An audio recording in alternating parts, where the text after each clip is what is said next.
I applaud the executives at Fox for gambling on a show like Arrested Development and supporting it the way they have.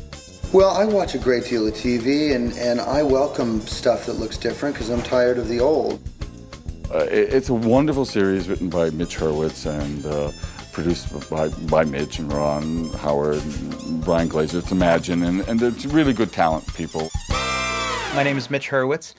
I wrote the pilot. I'm therefore called the creator and executive producer and the showrunner, which means I sort of manage the whole enterprise. Arrested Development was a show that was about a family that was obsessed with itself. Tell me the truth, okay? Because there's been a lot of lying in this family. And a lot of love. More lies. You know, I keep hesitating to really ask Mitch, you know, how deep a connection he has with the root of this show. Because if that's his family, oh man. So I'm afraid to ask Mitch. But I fear the worst. Whatever, it's yielded some hilarious characters. Doesn't resemble my family in any way. We haven't been caught for any of the financial improprieties we've been engaged in. Here, it's okay. We've got your polygraph set up for tomorrow. About that. I'll tell them, Michael. I won't do it. I'm afraid of what I might know. Arrested Development is almost more like a hidden camera show. It's as though, they put up these cameras in these various settings, and you were able to look in on this insane family as they operate. Why would a doctor say he's gone when he means he's escaped? God, I've missed Brent. It's Royal Tannenbaum shot like cops. Well, I kept watching television, and it just occurred to me that you could use that new style, that grammar, to create a different kind of situation comedy that would be packed with more jokes, more funny situations, and a less traditional feel than what you get with a normal kind of half-hour sitcom. The guys that directed the pilot and a lot of the subsequent episodes, Joe and Anthony Russo, they're brothers. They're not lovers. Just they were, they really helped create this tone and this, this very ambitious style. They attacked this thing with this great kind of independent filmmaker guerrilla mentality. Well, the show's shot HD with 2 cameras. We have an A and a B camera. No, that was a seizure. Shot very freeform. It's a very pseudo sort of documentary style. It breaks the rules. It loosens it up because the actors have a very free. They're free to roam where they want. We can't really pin them down by saying be here or be there. We can just keep moving and keep it sort of real like it's supposed to be. It's supposed to be a documentary, and that really lends itself to that tone. And the idea was that this documentary style could inform the storytelling, that instead of everything being consecutive, tell our story in a non-linear way. If you're saying I play favorites, you're wrong. I love all my children equally. I don't care for Joe. It became stylistically this great way to move a story along. It also allows for a narrator. I'm actually do the narration. And the narrator gets to be kind of the straight man for the show. In fact, Tobias had intended to park the family's only vehicle at the airport parking lot. To this day, when we do a rough cut and people see it, and that's without Ron's voice on it, people usually say, boy, it's a little hard to follow. It's kind of confusing. And then Ron gets in there and just slowly describes it all. And it tells the story. The saga. The saga just goes on and on.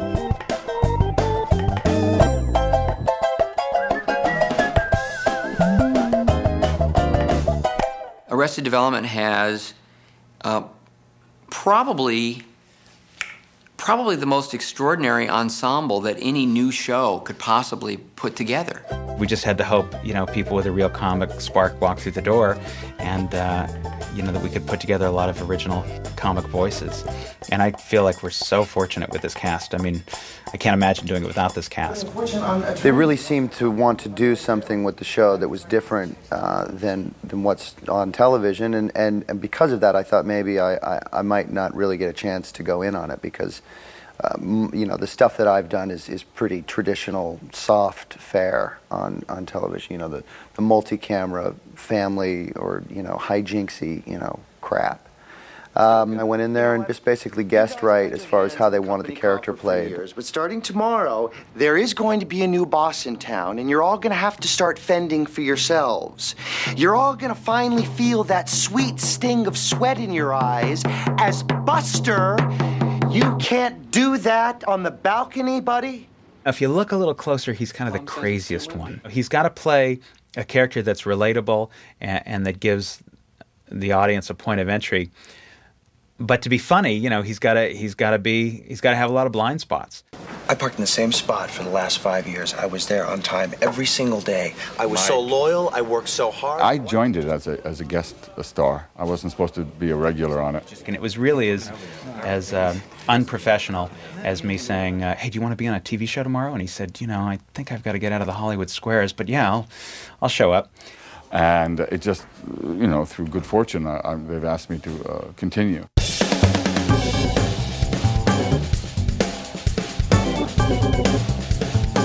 I really wanted David Cross to be in the show. I kind of threw it out to him and said, what do you think you'd be funny doing? What would you like to play? What do you want? What am I? He came back and said he thinks he'd like to play Tobias. There's a man inside me, and only when he's finally out can I really walk free of pain. This book is going to sell 1 billion copies. It's a real character. It's fun for me to play. It's nothing like, I'm not remotely like the character at all, which is interesting and fun. And I love putting glue on my face and then attaching a fake mustache to that glue. So when you combine those two things, a good script and my love for glued-on mustaches, man, you know, this is kind of a dream job. It's insane! I mean, he's hysterical, like, every take he'll, like, add something new at the end. And, like, you'll read a line and all it says is, like, hello. But then he'll make it, like, hysterically funny. How's your job search coming? It's good. Yeah? It's going to be good. It's going to be good. I'm hoping the universe provides a path for me. Like, David Cross is a fantastic improver, and they just let him go, which is amazing. And then, like, everybody has their different styles. Like, I like to be told what to say, and then interpret the way I want to. At least I can get a girlfriend. I can get a girlfriend before you. Oh, we'll see about that. Hey, why aren't you in there? Oh, I was just keeping on Young Company. Give me that big old... It was all scripted, and that's the beauty of this writing. Also, we have the writers on the floor as we go, and they tweak a little bit and this and that. See, I see it differently. I think you do know that she knows something. One of the strengths of the show is that it incorporates a lot of different comedy styles, and, you know, oftentimes we all just sit in a room and would just, you know, write the script out loud from start to finish, sitting in the room, and everybody throwing in things. So I think it gets it. It ends up being, again, that all contributes to its density. That, you know, we have layers on layers of things because we have a lot of minds attacking it. I'm the firstborn. Sick of playing second fiddle. Always finishing third. Job is leads the lifestyle of a playboy, even though he's really not a playboy. Wow, this is a side of you I'd never noticed before.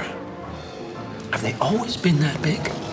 You know, we wanted somebody that was kind of slick, but in a way didn't realize they were being slick. In fact, when Will auditioned, that was the first thing I said to him was like, you know, this guy thinks he's charming. And so he played it kind of sleazy charming. And then finally I said, no, this guy's charming. Don't try to play charming, just be charming. And once Will did that, this is great. This is perfect. You know, you don't need to do that, buddy.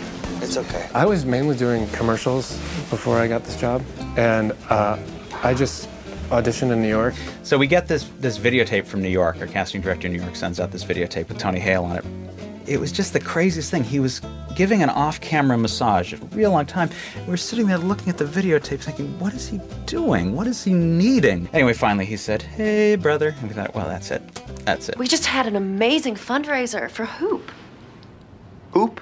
My anti-circumcision movement. She's a funny socialite who really doesn't have much of a clue, but she has a pretty good heart. Hi. You know, we wanted to have that character that was the liberal member of the family, but whose selflessness, in fact, never cost her anything. In fact, it gained her things because, it made her a more desirable member of this upper crust elite society. It's a Doberman. Let it have its ears. And when Portia came in and read this thing and was, of course, hilarious and mannered and kind of like this little shadow of Jessica Walter's character. Michael, look. Look what happened to my fox. Someone cut off his little foot. Is it noticeable? She's totally narcissistic and self-involved. No one else exists except Lucille. Hey, George, your guy's on. This time it's a triple guarantee. We're out of the woods. With a show like this, there's such a clear idea for these characters. And both Michael, Sarah, and Alia were just like right out of the bat, we knew this is perfect. We wanted one child to be kind of fearless and one to be fearful. One to be too enmeshed with his father and one to have no relationship with the parents. So we were playing with a lot of opposites to hopefully down the road give us some sparks between the two of them. And they had it. I should go to my mom tonight and be like, I met the cutest guy. And then she'll see you and me totally making out. But not really, right? It's perfect. That was my first on-screen kiss, and off is my first ever. But Michael and I have become good friends over the time, so it's not that weird. We didn't really really kiss, It was just for comedy, so it turned out really funny. It's he's confused about it, it's awkward, he doesn't know what to say around her. He doesn't want his dad or anyone to find out that he's got a crush, he thinks there's something seriously wrong with him. So it's a lot of fun to play. In a way, he's the best improver on the show. Because he doesn't try to be funny. He just stays completely in character. And as long as the scene goes, if the director doesn't happen to yell cut, he just finds these little things. Yeah, but that doesn't make any sense. But isn't that what makes it funny? I'm laughing. Let's go fish, Mitch Hurwitz is writing just great characters, and they don't stop with the series regulars. He's writing great guest roles as well. And he always had this one character in mind, this really dynamic woman who just stirs up so much trouble in the Bluth family. His dream casting was Liza Minnelli. Then we had to find her. And Ron Howard had known her when he was a kid. Her father, Vincent Minnelli, had directed Ron Howard in Courtship of Eddie's Father. So he knew her, and I think she babysat for him when they were kids. So he called her, and she was willing to meet with me. I told her about the part, and she was just game from day one. Henry Winkler. Now we know he looks each the other same, doesn't a long, he? long time. We know each other 30 years. This is my pen. Henry Winkler called me. We continued to be really close friends, but I didn't know where he'd been for a few days, and it turned out he'd been on the set of Arrested Development. I think I'm going to take a scenic drive down to the City of Industry. Because I come from multiple camera, I was really not familiar with how much work goes into editing on a show like this and how much storytelling you can really do in the editing room. We've got 8 different ways that we could play a moment in a scene, and all of them are funny for a different reason, and we just... Yeah, it's torture sometimes. It's just torture. I literally will cut it 4 different ways and sit there staring, and sometimes dragging one of the assistants or somebody. Can somebody just look at it? Is this better or this one? It's just torture because there's so much good stuff. Tons of stuff is cut. Whole storylines are cut to make it a 20-minute show, 20 minutes being now the amount of content in a half-hour programming, because that way you get more ad revenue. You should try to cut another minute out. That's more revenue, That's another GMC truck ad. Forget 19 minutes. Let's go 18 minutes. That way you get a mac and cheese commercial. You get a commercial for a satellite dish. And what else? Let's throw in peanut butter. Why do we need television shows at all? This is stupid. What if it's a half hour of promos with promos for commercials that are coming up in the next promotional commercial block? Commercial promos. I'm clearly looking at this the wrong way. And then the final step is David Schwartz, our composer. It's a very difficult thing to write music that's funny but isn't silly, that creates a tone, but that doesn't distract you from the show. So that's always our safety net. After we write it and it doesn't work that well, and then we shoot it and it's not perfect, and we edit it and it's just not quite working, sometimes that last pass by David Schwartz, the music just will sell the joke and save us. This is a common scoring misconception, I think, and people often use it only for that. You know, oh, like we've got a bad scene here. Let's have some music. You know, but this is not the case in this show. This show is always inspiring, and I always feel inspired by it. So if I can help make a good scene better, that's always great. That's a wrap on season 1 of Arrested Development. It's just been such an amazing creative experience, and the people I've worked with, you know, I've always heard people say this on shows about how great the crew was and how great the cast was, but it's everything. I mean, these are the people you work with, and we just had the best group and the most fun doing this. You know, I don't want to, you know, nauseate you with analogies, but a rainbow like only has, you know, has certain colors, and without one, and then like it's not really a rainbow. So everyone's got to do their part and play their color. Somewhere over the rainbow, there's another rainbow. It's been absolutely exhilarating that a show that takes the risks that Arrested Development takes has been you know, appreciated by television critics the way it has. We're just so fortunate that we found an audience at all.